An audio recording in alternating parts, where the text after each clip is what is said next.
কখনো কখনো এমন হয় আমরা আমাদের বাড়ির উঠোনে বীজ বপন করি আর তা বিকশিত হয় একটা সুন্দর বৃক্ষে।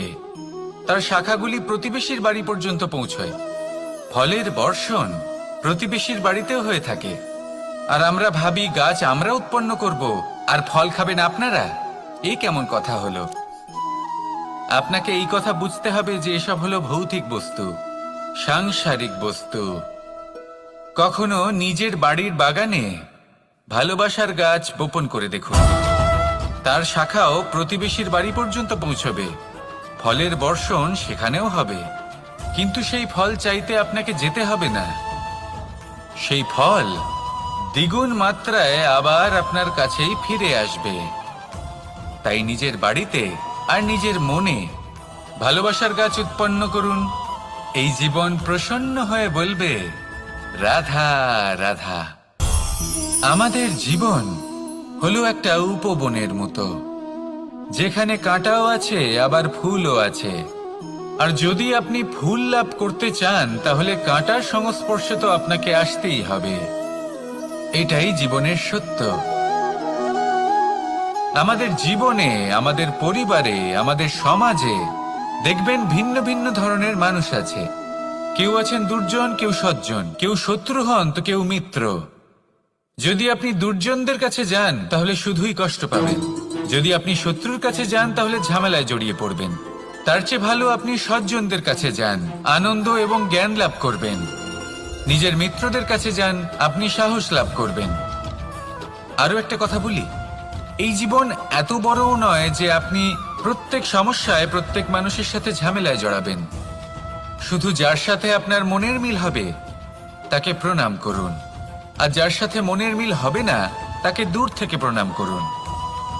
কিন্তু মনের মধ্যে থেকে প্রেমের বোধ কোথাও যেতে দেবেন না, কারণ এই ভালোবাসাই শেষ মুহূর্তে আপনার উচিত পথ প্রদর্শন করবে। তাই এই ভালোবাসাকে মনে জাগ্রত রাখুন, আর এই ভালোবাসার সাথেই বলুন, রাধা রাধা। কখনো আপনি কোনো গোয়াল দেখেছেন? অধিক মাত্রায় গোবর পড়ে থাকে আর ওখানে এক ধরনের পোকা দেখতে পাওয়া যায়, যাকে গুবরে পোকা বলা হয়। এরা কি করে? সারাদিন সেই গোবরেই বাস করে।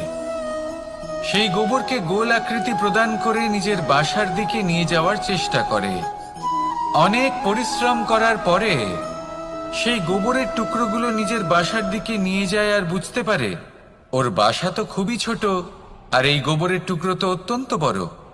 এ তো বাসাতে প্রবেশ করতেই পারবে না। তাও চেষ্টা করতে থাকে, শেষ পর্যন্ত অসফল হয় আর সেই পোকা একাই বাসাতে ঢুকে যায়। এরকম মানুষের সাথেও হয়ে থাকে।